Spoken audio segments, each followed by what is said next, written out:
네, 오늘 말씀은 출애굽기 4장 13절에서 17절입니다.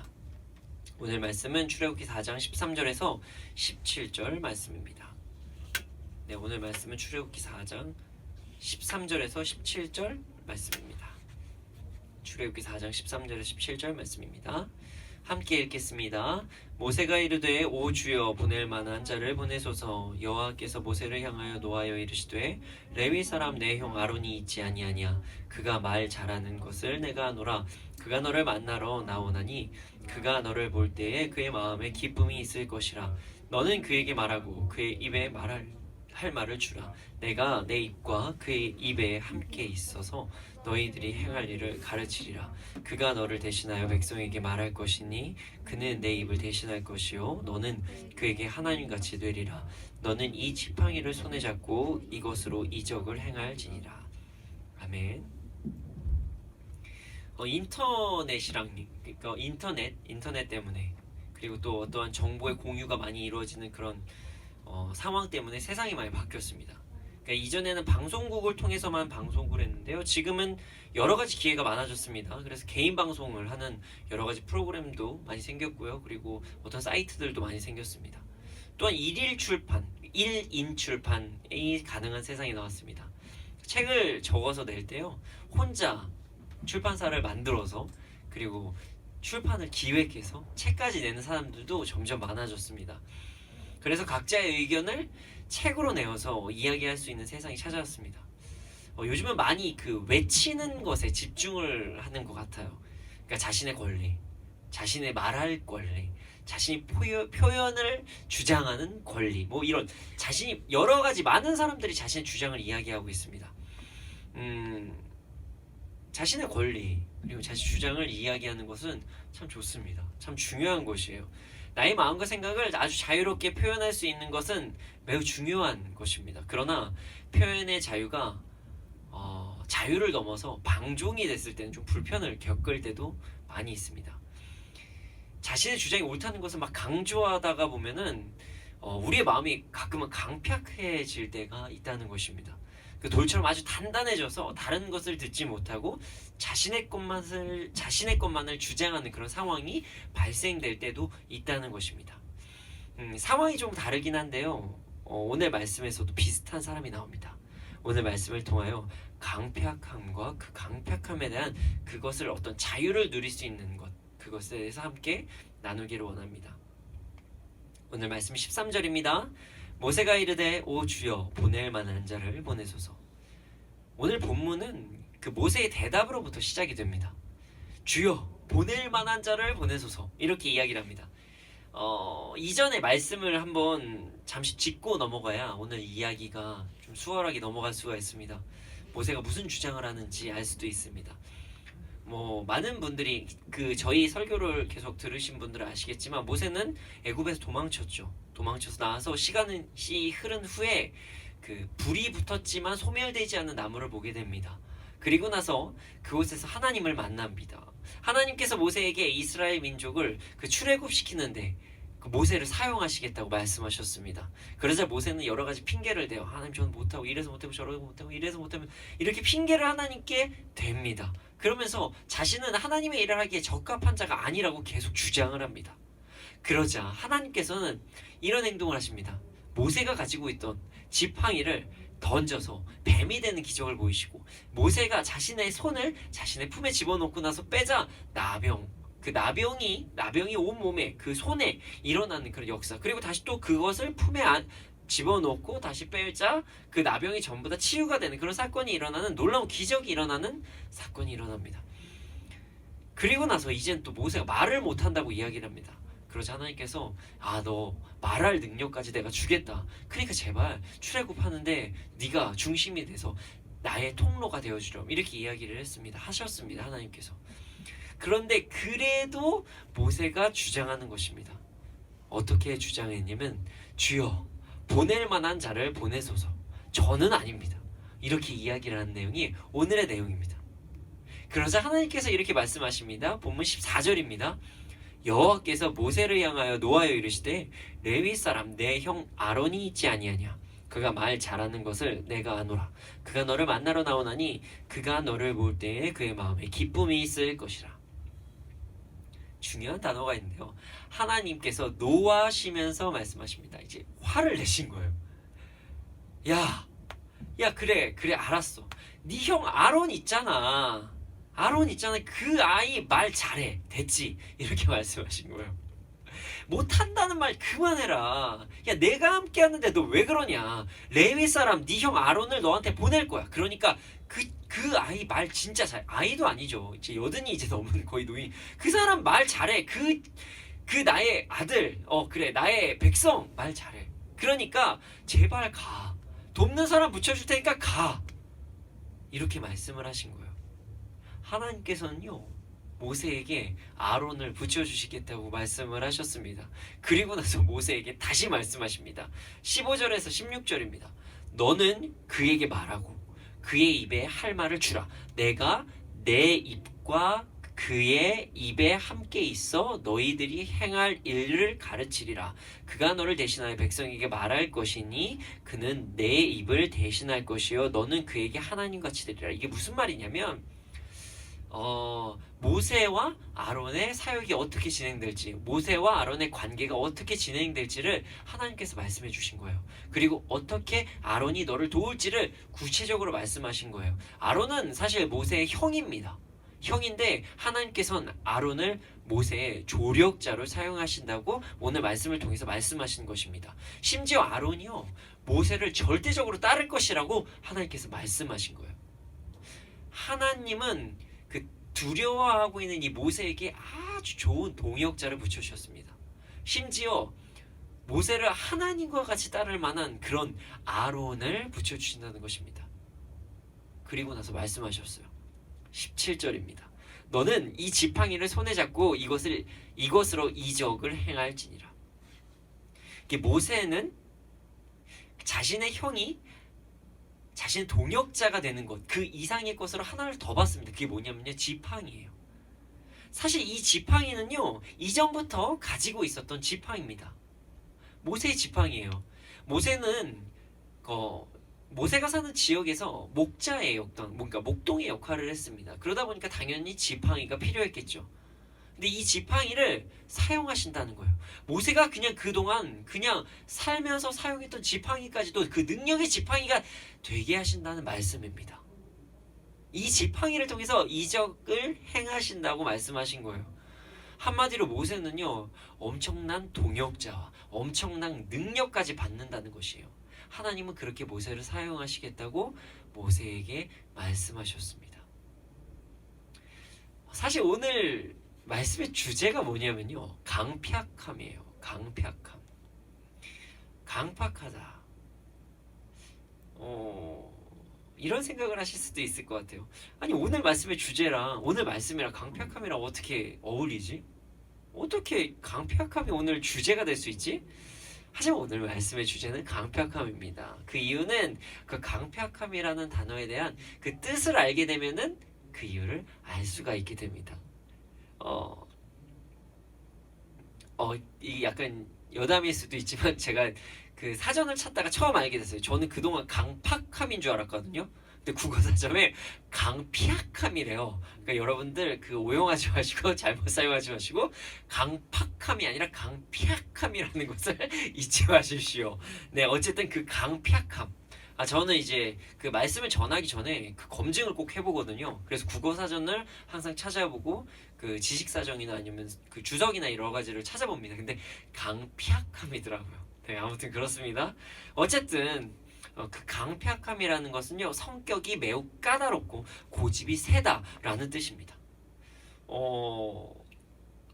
사실 제가 어렸을 때 성격이 까칠하고 고집이 셀 것 같다는 말을 참 많이 들었습니다. 그 강팍하다는 단어랑 비슷하죠. 왜 그러냐면요, 제가 지금은 이 뿔테 안경으로 눈을 커버하고 있지만 눈매가 좀 약간 찢어져서 사납기도 하고 눈도 좀 크고, 그리고 또 머리카락이 아주 직모입니다. 근데 이런 사람들이 되게 강팍하대요. 그러니까 뭐냐면은 고집이 매우 세고 자기 주장이 강하고 자기 맘대로 한다는 거예요. 물론 모든 눈매가 좀 찢어지고 크고 그리고 이제 머리카락이 직모인 사람이 모두 그렇진 않습니다. 아닌 사람들도 상당히 많은 것 같아요. 근데 저는 사실은 그런 부분이 있었다고 고백을 합니다. 가끔 까슬까슬한 그런 성격이 저에게 있었고요. 고집이 무지 센 편이기도 했습니다. 이게 사실은 사람들이 그냥 그런 통계학적으로나 아니면 그냥 하는 말로써 하는 거지 외형이 무조건적으로 관계가 있다 이거는 아닌 것 같긴 해요. 그냥 단순히 저의 성격이었던 것 같습니다.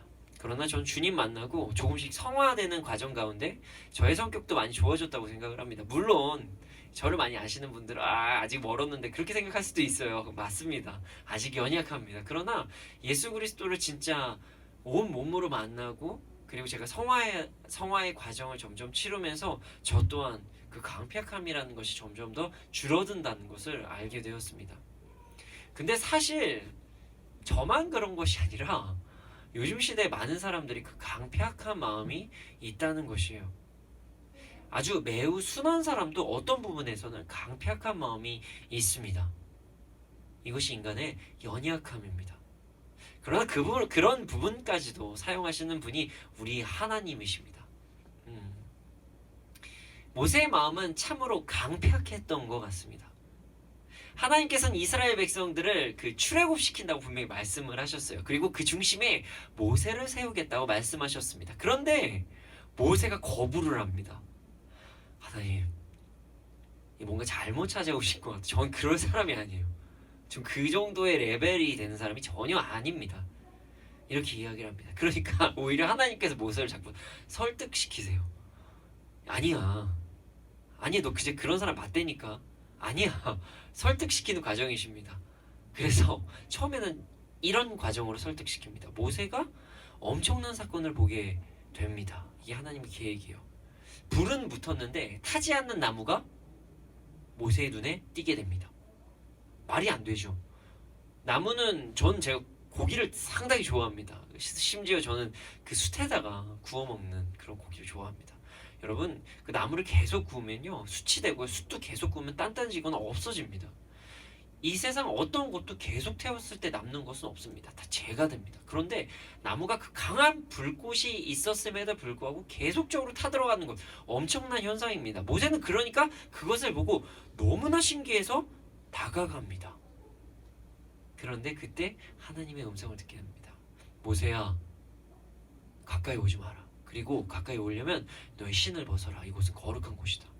하나님은 초자연적으로 역사하시면서 모세를 찾아오셨습니다. 그리고 나서 말씀하셨죠. 나 너 보낼 거야. 그런데도 모세는 말을 듣지 않아요. 그래서 하나님이 이렇게 얘기합니다. 모세가 아니 하나님 지금 신이 많다고 막 다들 이야기하는데 이스라엘의 하나님이 지금 나를 만나주신 하나님이라고 어떻게 증거를 합니까? 증거를 됩니까? 그러니까 이제 하나님께서 그것까지 말씀해 주세요. 이스라엘의 하나님, 야곱의 하나님, 이삭의 하나님, 에서의 하나님은 아니면 죄송합니다. 그 이스라엘의 하나님, 야곱의 하나님 이렇게 이야기를 하셨다고 하십니다. 그래도 모세는 거부합니다. 그러자 하나님은 모세에게 이 역사를 나타내셨어요. 뭐냐면 모세의 지팡이를 던지게 합니다. 그리고 나서 그게 뱀이 되게 하십니다. 그리고 모세의 손을 사용하십니다. 모세의 손이 그 품 안에 들어갈 때 나병이 되는 그런 말도 안 되는 그런 역사가 일어납니다. 그리고 나서 다시 그 품에다 넣고 다시 빼자 살이 원상태가 되는 현상이 일어납니다. 능력을 보여주셨습니다. 그런데도 모세가 거부를 합니다. 그런데도 거부를 해요. 뭐라고 거부를 하냐면 저 말을 못하잖아요. 저 말 못하니까 못 가요. 그러자 하나님께서 말씀하시는 거예요. 진짜 너 왜 그러니? 13절을 한번 보겠습니다. 13절을 보면요 모세가 뭐라고 대답했냐면요 모세가 이르되 오 주여 보낼 만한 자를 보내소서. 진짜 대단합니다. 모세도 대단합니다. 지금 모세와 대화를 하는 분이 옆집 아저씨가 아니에요.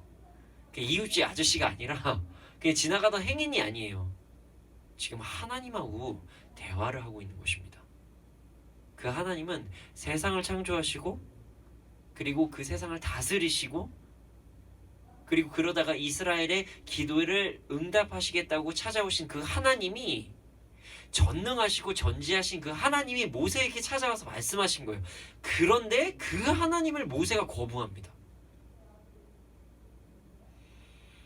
제가 사실은 모세에 대해서 잘 모르고 성경에 대해 잘 몰랐을 때 처음엔 지금 모세가 겸손한 줄 알았어요. 계속 전 못해요. 정말 전 이거 못해요. 이래서 되게 겸손하구나 이런 생각을 했습니다. 근데 말씀을 보면 볼수록 그게 아니라는 것을 알게 되었습니다. 모세는 지금 강팍한 마음에 처한 것입니다. 보십시오. 누가 지금 이야기했죠? 하나님이 말씀하셨습니다. 전능하시고 전지하시고 우리의 주인이신 하나님이 몇 번을 말씀하셨어요. 그런데 그것을 거부했어요. 그 강팍한 마음으로 하나님의 말씀을 거부하셨어요. 그리고 오히려 사실 그렇지 않습니까? 여러분들 상식적으로 갑자기 꿈에 하나님께서 딱 나타나가지고 누구누구야 이것을 해라. 그럼 되게 당황하죠.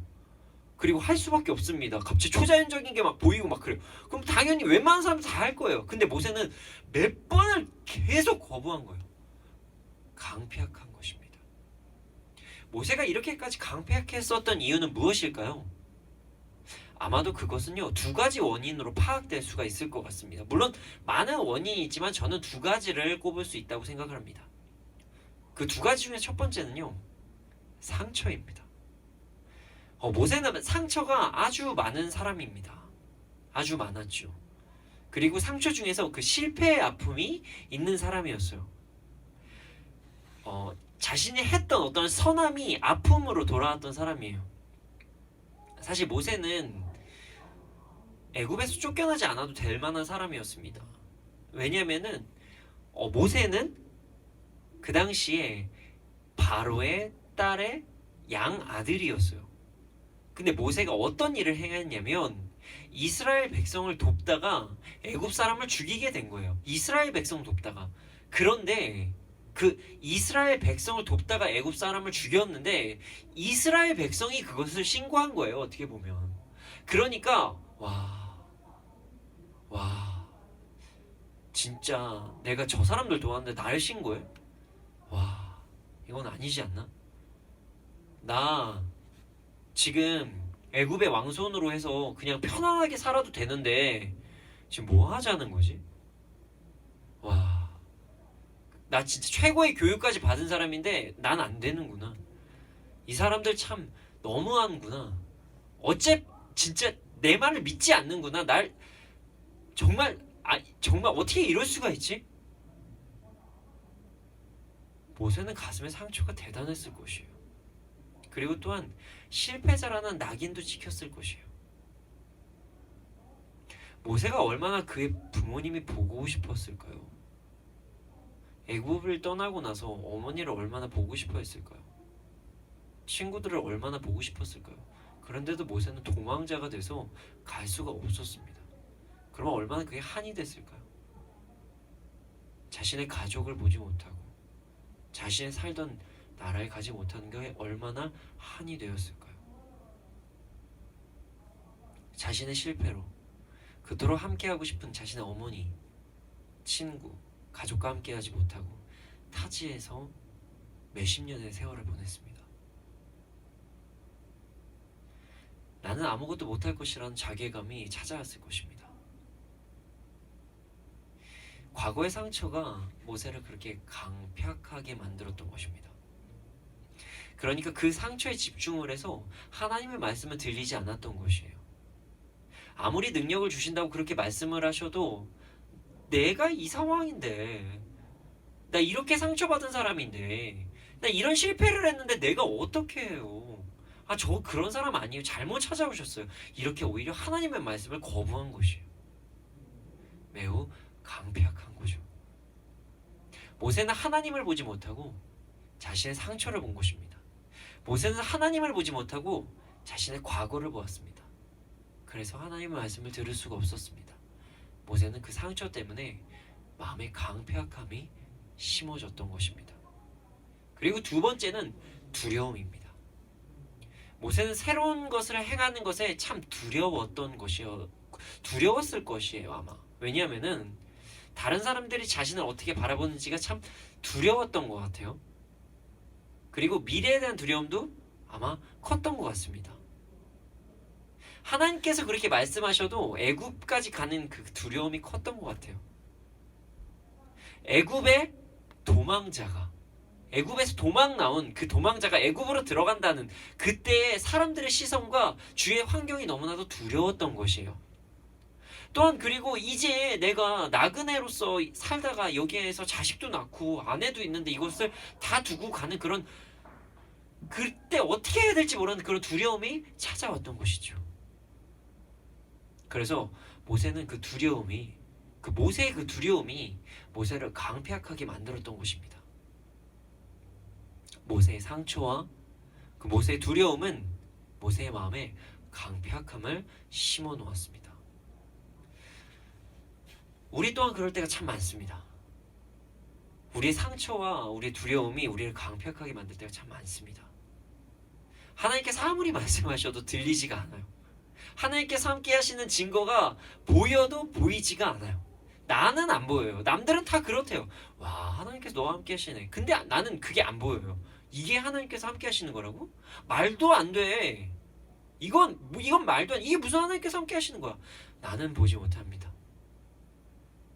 심지어 초자연적인 현상이 일어나다 우연이겠지 이렇게 생각해 버립니다. 우리나라의 그 상처와 두려움 때문에 어려운 상황에 처한다는 그런 속담도 있습니다. 자라보고 놀란 곳은 소뚜껑 보고도 놀란다. 얼마나 많은 사람들이 이렇게 상처와 두려움에 가득 차서 여러 가지를 행하지 못하였기에 속담까지 만들어졌을까요? 과거에 자신이 경험했던 일들, 자신이 보았던 것으로 인해 전혀 다른 것을 보면서도 놀라는 게 사람이라는 것입니다. 그리고 그 모세가 이전에 이스라엘 백성을 돕다가 애굽에서 도망자가 된 것, 그것 때문에 하나님께서 아무리 말씀하시고 하나님께서 초자연적인 것을 보여주시고 다 해도 그는 그 상처와 두려움 때문에 하나님을 보지 못했던 것이에요. 심지어 비슷하잖아요. 모세가 실패했던 사건과 하나님께서 지금 행하라는 상황이 매우 비슷한 상황입니다. 모세가 사실 자신의 백성 구하고자 했던 행위 때문에 도망자가 된 거잖아요. 근데 이제는 그 백성을 구하라고 합니다. 구하라고 하십니다. 그러니 얼마나 두렵겠어요. 그 상처가 얼마나 떠오르겠어요. 애굽의 도망자 모세가 하나님께서 함께 하시니 10가지 재앙, 애굽에게 그 재앙을 선포하고 그 재앙은 일어나고 홍해를 가르고 바위에서 물이 솟아나고 이런 것을 우리는 압니다. 그러나 모세는 아직 알지 못합니다. 지금 상황에서는 아직 알지 못하죠. 그러니까 모세는 더 두려웠을 것이에요. 모세의 상처와 두려움이 하나님의 뜻과 계획, 하나님의 말씀을 거부했던 것처럼 우리의 상처와 두려움이 우리가 하나님의 뜻과 계획 그리고 원하시는 길을 강의하는데 그 방해를 할 때가 너무나도 많다는 것입니다. 우리의 미래도 하나님께서 사용하실 것을 우리는 확신해야 합니다. 저는 그것을 확신하고 있습니다. 물론 역경도 있을 수 있고 어려움이 있을 수도 있습니다. 그러나 하나님께서 우리와 함께 하시고 그리고 우리를 통해서 하나님의 나라를 이루실 것입니다. 그런데 많은 사람들이 자신의 상처와 그것이 오버랩이 되고 많은 사람들이 자신의 두려움과 그것이 오버랩이 되면 하나님께서 말씀하시는 것을 보지 못할 때가 있다는 것입니다. 여러분, 우리는 그 상처, 그 두려움을 이겨내야 됩니다. 그리고 하나님의 뜻과 계획을 바라봐야 합니다. 그러할 때 우리의 삶은 더욱더 풍성함을 누릴 수가 있습니다. 우리가 우리의 마음의 강팍함에 휩싸여서 살 것이 아니라 그 자유한 삶을 살아갈 수 있는 방법은 있습니다. 그것은 오늘 말씀을 통해서도 알 수가 있습니다. 그 첫 번째 방법은요, 하나님을 아는 것입니다. 우리는요, 하나님을 알아야 됩니다.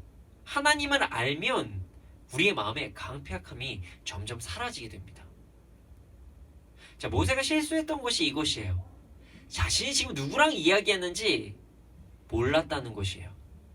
자신이 지금 어떤 분하고 지금 대화를 하고 있는지 모르고 착각하고 있다는 것이에요. 우리도 마찬가지입니다. 여러분, 우리의 하나님을요, 우리의 수준으로 착각하면 안 돼요. 하나님은 우리와 절대적으로 다르십니다. 하나님은 거룩하십니다. 하나님은 존귀하시고요. 하나님은 전능하시고, 하나님은 전지하십니다. 하나님은 공의로우시고, 하나님은 정의로우시고, 하나님은 선하십니다. 완벽한 선하십니다. 하나님 그리고 우리를 정말로 사랑하십니다. 우리 하나님은 그런 위대하신 하나님이십니다. 그런데 우리는 가끔 착각을 해요. 하나님은 우리 수준으로 깎아서 내려서 생각을 합니다. 마치 모세가 하나님을 낮게 평가한 것처럼 말입니다. 자, 모세는요, 하나님께서 능력을 주신다고 말씀하셨어요. 그럼 엄청난 능력일 거 아니에요. 근데 그 생각을 안 하는 거예요. 나 어떻게 해서도 못할 것 같으니까 하나님께 아무리 능력 주셔도 못해. 이렇게 정말 어리석은 생각을 한 거죠. 착각을 한 겁니다. 여러분, 우리는 못해도요, 우리에게 하나님께서 능력을 주시면 우리는 모든 것을 다 할 수가 있습니다. 그런데 모세는 착각한 것이에요. 내 수준으로 하나님을 깎아내림으로 착각한 것입니다. 우리도 가끔 착각을 합니다. 이런 상황에서는 하나님도 어쩔 수가 없어. 아무리 노력해도 안 되기 때문에 이건 안 되는 거야. 이럴 때도 있죠. 나는 한결같아. 난 대쪽 같기 때문에 절대로 내 마음을 바꿀 수 없어. 그 누구도 나의 마음을 바꿀 수 없어. 몇 년간을 내가 노력했는데 우리 가정은 변하지 않아. 우리 가정, 직장, 사업장 다 가능성 없어. 안 돼. 이 모든 것들은요, 우리의 착각입니다. 하나님은 우리의 수준으로 생각하는 교만, 그리고 강팍함입니다. 물론 하나님께서 가끔은 우리에게 연단이라는 선물을 주실 때도 있어요. 잠시 그것을 그냥 머물게 하실 때가 있다는 것이에요. 그 어려운 상황이 좀 머물 때도 있어요. 그러나 하나님께서 이 문제를 해결할 능력이 없다는 것은 말도 안 되는 착각입니다. 하나님께서 우리에게 역사하시면요, 절대로 용서하지 못할 것 같은 나의 마음을 사랑으로 가득하게 하시고, 두려움으로 가득 차서 아무것도 못할 것 같은 그런 나의 마음에 새로운 것을 할 수 있는 그런 한 발자국을 뛸 수 있는 그런 힘을 주십니다. 의심을 하면서 모든 사람을 미워했던 내가 많은 사람들을 섬길 수 있게 하십니다. 그렇게 하시는 분이 하나님이십니다. 우리 하나님은 무엇이든지 하실 수 있는 분이십니다. 우리는 착각해서는 안 됩니다. 하나님은 하나님께서 원하신다면 모든 것을 행하실 수가 있습니다. 그러므로 우리는 하나님을 제대로 알아야 됩니다. 하나님을 내 수준으로 착각해서는 안 돼요. 내 마음이 이렇게 어려우니까 하나님을 못할 거야. 아니에요. 저도 그런 경험이 있습니다. 정말 이거는 말도 안 되게 용서를 못할 것 같은 그런 상황에 처했을 때 하나님께 기도했더니 그 마음이 막 누그러지고 편해지는 거예요. 그리고 그 사람을 사랑하게 됐습니다. 그리고 나서 엄청 웃었어요. 별거 아닌 거 가지고 내가 그 사람을 미워했던 거네. 그냥 나의 강팍함이었던 것입니다. 여러분, 하나님과 우리는 다르다는 것을 알아야 됩니다. 우리는 그러므로 하나님을 알 때 우리의 강팍함에서 벗어날 수가 있습니다. 하나님이 우리의 창조주이시고요, 전지전능하신 분입니다. 그분께 맡기고 우리는 그분을 알아야 됩니다. 두 번째, 하나님의 관점으로 우리가 세상을 바라보게 되면 우리는 강팍함에서 자유로울 수가 있습니다. 하나님의 관점으로 나와 세상을 바라봐야 됩니다. 하나님의 관점으로 나를 바라보고 하나님의 관점으로 세상을 바라보게 되면은 우리 안에서 강팍함이 사라집니다. 그리고 우리의 삶에서 기쁨을 누리면서 살 수 있는 그런 풍성한 삶을 살 수 있게 됩니다. 자신의 주장을 끝까지 내세우면서 강팍함으로 살아가는 것이 아니라 하나님의 말씀에 순종하며 풍성한 누림을 가질 수 있는 삶을 살게 됩니다. 여러분, 끝까지 주장해서 우겨서 남는 건 없더라고요. 저도 사실은 자기 주장이 참 강한 사람이었는데 지금도 강한 편이 많습니다. 그런데 그래서 끝까지 주장해서 이겨서 남는 것은 없을 때가 더 많아요. 그것이 풍성함이 아닙니다. 자신의 주장만을 내세우는 강팍함이 아니라 하나님의 말씀에 순종하면서 풍성함을 누리는 삶이 더욱더 올바른 삶입니다. 우리는 하나님을 찬양하기 위해서 지음을 받았습니다. 하나님께서 자유의지를 주신 이유는요, 하나님 사랑, 이웃 사랑을 하기 위해서 하나님께서 우리에게 자유의지를 주신 것이에요. 왜냐하면 의지가 없이는 사랑이 불가능하잖아요. 사랑은 선택하는 것이니까요. 그리고 희생해야 되는 것이니까요. 단순하게 막 아무것도 없이 의지가 없이 하려면 그건 사랑이 아니죠. 그냥 기계죠. 그런데 하나님께서 우리에게 주신 그 선물, 그 자유의지가 우리의 강팍함으로 이어져서는 절대로 안 됩니다. 우리는 하나님을 알고 하나님의 관점으로 세상을 바라봐야 됩니다. 그러할 때 우리의 마음의 강팍함들은 완전히 사라지게 됩니다. 우리 안의 상처와 두려움도 사라지게 됩니다. 우리 모두 하나님의 관점으로 나와 세상을 바라보기를 소원합니다. 물론 절대로 쉬운 것 아닙니다. 정말로 어려운 것이에요. 왜냐하면 세상에서 이야기하는 것을 보면요, 하나님의 관점으로 살아가는 것과 정반대로 이야기를 합니다. 누군가 한 대를 나에게 치면, 누군가 나를 한 대로 치면 우리는 망치로 한 대를 때려야 된다고 세상은 이야기를 합니다. 아주 나를 정말 보면 무서워할 정도로, 나를 보면 막 정말 아주 두려워 떨 정도로 그 사람을 아주 보복을 해야 된다고 이야기를 합니다. 그래야지 탈이 없다고 얘기를 합니다. 그럼 하나님 뭐라고 하셨죠? 말씀 뭐라고 하셨죠? 용서하라고 하셨죠. 왼쪽 뺨 때리면 오른쪽 뺨 대라고 말씀하셨습니다. 그거부터가 다릅니다. 그런데 어떻게 이게 쉽겠습니까? 그러나 우리가 알아야 될 사실이 있습니다. 하나님의 관점으로 살아가는 것이 가장 큰 행복입니다. 왜냐하면 하나님께서 우리를 창조하셨기 때문에, 하나님께서 원하시는 방법대로 사는 것이 인간에게는 가장 행복한 삶이라는 것이 기본 중에 기본의 진리입니다. 세상이 우리를 창조한 건 아니잖아요. 단지 세상은 우리의 죄성을 자극하는 것이지요. 우리는 하나님을 알기에 힘쓰므로 나아가야 합니다. 예수님께서 말씀하신 하나님 사랑, 이웃 사랑을 하며 하나님의 말씀에 청종하고 이웃의 이야기를 경청하면서 살아가야 합니다. 그리고 하나님을 아는 것, 그리고 말씀과 기도함으로 하나님의 관점을 가지기에 힘쓰고 하나님의 뜻을 따라 살아감으로써 우리의 삶이 더욱더 풍성함을 누리기를 소원합니다. 모세가 만약에 끝까지 하나님의 말씀을 거부했으면요, 그는 이스라엘의 출애굽과 홍해의 갈라짐과 만나와 메추라기와 그리고 하나님께서 함께하신 그 강력한 그 복의 복, 그것을 구경조차 하지 못했을 것입니다. 강팍함은 좋은 게 아닙니다.